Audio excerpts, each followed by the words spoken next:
But so as alluded to in this week's intro, we are kind of previewing the Azerbaijan Grand Prix, which takes place this weekend. We'll be kicking off with practice today, and then we've got qualifying Saturday and the race on Sunday. So as it's been a year since we were last, as it's been 2 years since we were last in Azerbaijan, we thought it'd be a nice time to kind of take a look back and take stock of the kind of action and madness that has taken place on the streets of Baku in the past. So the first race did take place in Baku in 2016, and that was the European Grand Prix. But the first official Azerbaijan Grand Prix was 2017, and as it ended up being quite a mad, hectic race, we thought it would be a really good time to take a look back on it and reminisce about the golden days. It's one of those races, it's voted the 6th best race of the decade by Formula One fans. And it's one of those ones that if you want something on in the background, you just stick it on F1 TV, watch it in full, and re-experience it, because it's absolutely mental. Is it the case that it's kind of so action-packed that you put it on in the background and then just get drawn in and that would be your full attention? It is a little bit, yeah, but it also has a red flag period, and I really like watching races that have red flag periods because I'm a bit of a broadcast nerd, so I like listening to the filler and how they struggle and try and fill time and get creative with the shots, and also what happens in the pit lane when the drivers have to get out of the cars.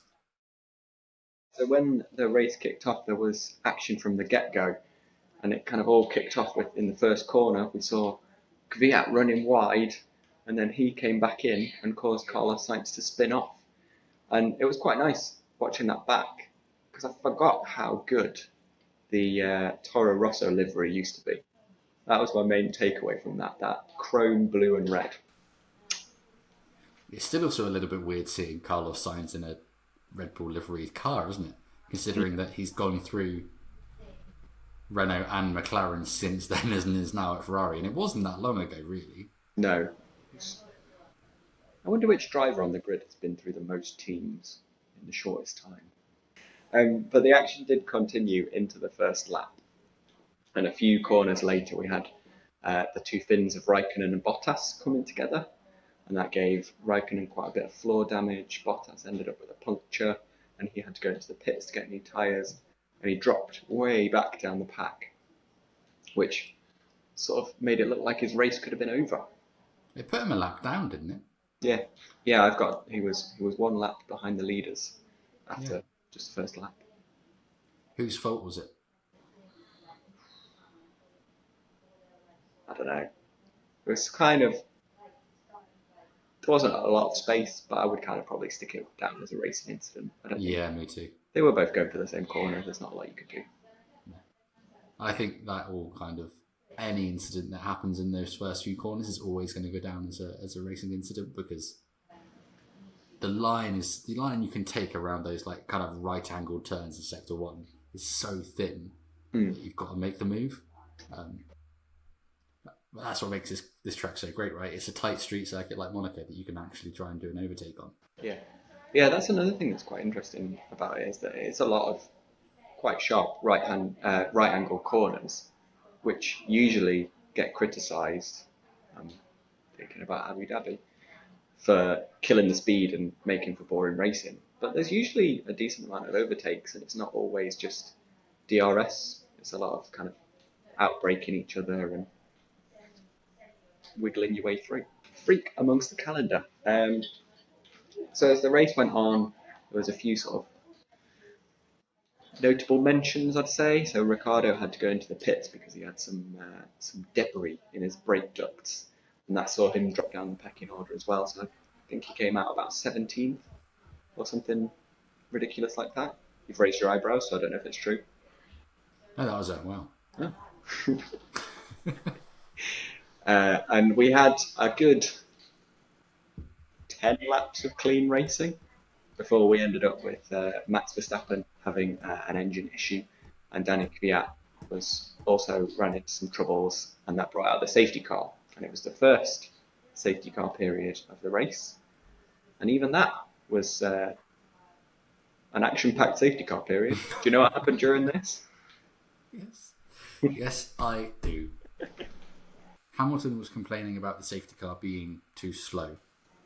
Which that happens every time there's a safety car. Yeah, all the time. I like that he's consistent with that. So he slammed on his brakes coming into sector 3, which is turn 14, 15. Which surprised Vettel, to say the least, to the extent that he pulled alongside him to the left-hand side, waved his arm about, which would have been enough, right? That would have been enough, and he could have carried on. But no, he veered right and drove into Lewis, which is, I think, the stupidest thing he's ever done. Yeah. But I loved it. It was insane. And I read somewhere that there was post-race analysis of Hamilton's telemetry. Showed that he didn't actually put the brakes on any more than he normally would have on that corner. So it was just all down to maybe Vettel being a bit too eager to get ahead of him and just not keeping an eye. But it was mad to see. He's 4-time world champion. Yeah. He's a 4-time world champion. You don't want to see people like that crashing into other drivers and giving them a piece of their mind. So Vettel did get a 10-second stop and go penalty for dangerous driving. And I believe that's related to this incident, isn't it? Yes, because the best thing is he came on the radio and just went, well, when did I do dangerous driving? So it's interesting how, because of later events, how his little overreaction pretty much lost him the win. So once we'd got one safety car period out of the way, I don't think we even managed a full lap before there was more drama. And this time, it was a classic case of Force India teammates not getting on. So the Force India drivers at that time were Esteban Ocon and Sergio Perez. And they kind of quite famously didn't really see eye to eye throughout their time in the same team. And they collided just after the safety car had gone in, which sadly brought an end to Perez's race and saw Ocon drop down the order. And it was one of those shots that kind of popped up quite a lot, the two Force Indias tussling together. It was quite a familiar sight by this point. Hopefully they both got given a fairly stern talking to afterwards. Well, they were sitting so pretty at that point because they were 4th and 5th, and in front of them they had Hamilton in the lead, Vettel, who was about to get a 10-second stop-go penalty, and Felipe Massa's Williams, which I think ran into problems later on in the race. So they could have got a 1-2. Yeah, if they just stuck with it, it could have been an absolutely glorious day for the team. Their collision actually brought about the red flag, which was, I'm sure, your favourite part of the race. Do you remember notable moments from the red flag period? Yes, there is one of the most memorable moments of any red flag period, and it's when Kimi Räikkönen asks for his steering wheel and gloves. Oh, is that from this race? Yeah. Wow, it really is the race that keeps on giving. The one thing that I was thinking about this the other day, actually, don't they have to click a button on the steering wheel to turn the radio on? So how is he talking to everyone? Oh, yeah. Is there like an emergency radio button? But where would it be? I don't know. It's a mystery, it really is. If we ever get Kimi Räikkönen on as a guest, this is the first question we're asking him. What, the man who loses interest in interviews straight away, we're going to ask him how his radio works. That's the first question we'll ask him. So then by the time we get on to our mundane chatter, he'll have lost interest. Oh. Yeah, can you imagine what our mundane chatter is going to do to Kimi Räikkönen?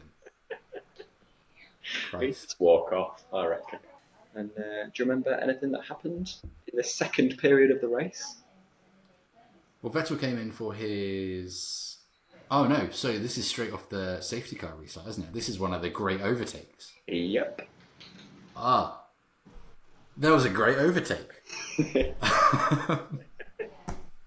This was Daniel Ricciardo, with his reputation as being last of the late breakers, taking like 17 cars in one move. Yeah, it was glorious. Yeah. It was Lance Stroll in the Williams, Nico Hulkenberg in the Renault, and Felipe Massa also in a Williams. And they were all sort of tussling with each other, weren't they? And then he just kind of dived down the inside, braking last, pulling himself up into third. So he'd pretty much got a guaranteed podium by this point. Mad move. Absolutely mental. Yeah, it was insane. Like, it's so rare to see someone overtaking one person on street circuits. So just to see him pulling it out of the bag was kind of incredible. And it's one of those situations where I think you might watch a race on another track and be like, they've got to clear this traffic really quickly, or they've got to get through. And you might think, right, yeah, 2 or 3 laps be a good chunk of time to get through that.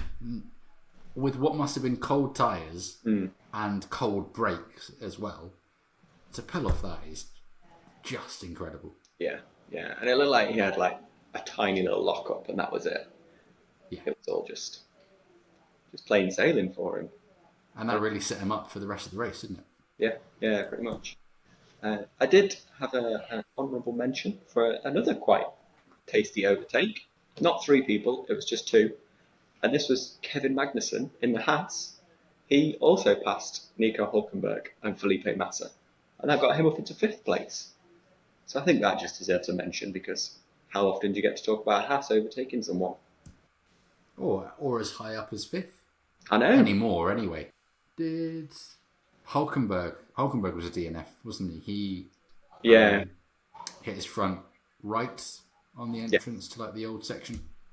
Yeah, he clipped the wall and his suspension pretty much collapsed there and then. So he was a DNF.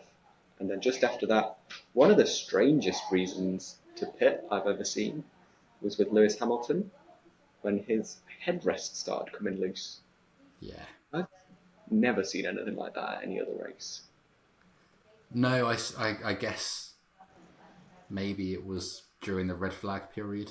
You know, things might get forgotten where it's not the normal procedure for starting a race. But you should be getting that right. It's interesting. I would have thought he'd be able to feel that as he's going round. Yeah, especially because when you see the onboard, when they're saying that his headrest is coming loose, you can see it rising up over his shoulders. Yeah. And that doesn't look like it'd be comfortable. No. It's a brilliant shot though. It's one of the best onboard shots where you can actually like see something wrong with the car from there.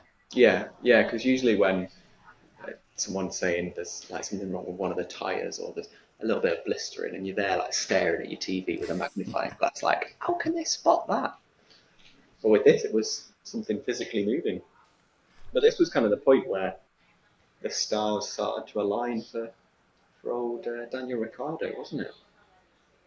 Yes. I mean, it was so lucky for Vettel because these two would have been the title protagonists. And he's had to do his 10-second stop go, and then Hamilton's essentially had to come in and do the same thing because they managed to get back up to 4th and 5th. But at the front, it was all about Daniel Ricciardo and his Red Bull, and that move really paid off. Yeah, it's quite interesting that there ended up being basically 2 massive recovery drives on the podium in the end, because you had Danny Rick, who'd had to pit quite early on to remove the debris from his brakes, and also Valtteri Bottas, who'd had to pit really early on because of a puncture. And he was riding in 4th and then sailed past Esteban Ocon. So that pulled him up into 3rd and on those podium places. And then it was on the final straight, just before the checkered flag, when Bottas sailed into 2nd place by passing Canada's own Lance Stroll, who, while he might have liked to have been in second, stayed in third and got his first ever Formula One podium. And Williams last. Really? Or not ever, hopefully they'll get one. No, I know not ever. That's their last podium. They didn't get any more later in the year. I don't believe so. I really hope not, because I've been writing that on the internet all week. That was the end of the race. So the final finishing result was Danny Rick claiming his victory for Red Bull Racing, closely followed by Valtteri Bottas in the Mercedes, and then Lance Stroll with his first podium for Williams, just 4 seconds behind Daniel Ricciardo. So there was only only a tenth of a second separating Bottas and Stroll at the end of the race, which is very tight. Madness. Cool, so thank you for watching. That was our review of the 2017 Azerbaijan Grand Prix, what a throwback, in preparation for this weekend's race. Make sure you're following us on @FridayFormula at Twitter to get some live racing commentary. Alternatively, you can follow us on our personal Twitters. I'm @AllOnland, and Owen, you are? Owen Bellwood. Are you not Owen.Bellwood? Yeah. I think I'm Owen_Bellwood. I told you it's hard. Have I been doing it wrong the whole time? You can also listen to a fuller version of this podcast wherever you get your podcasts. Just search Friday Formula and find the full-length feature edition. In the meantime, get over to our Fantasy F1 League. Make sure you beat us and you have the inside knowledge because you know what our predictions are. And join us back here next week where we reflect on those predictions with our one-sentence race review and some more general chat about the race. So yeah, thanks again for joining us. Have a great week. Enjoy the race.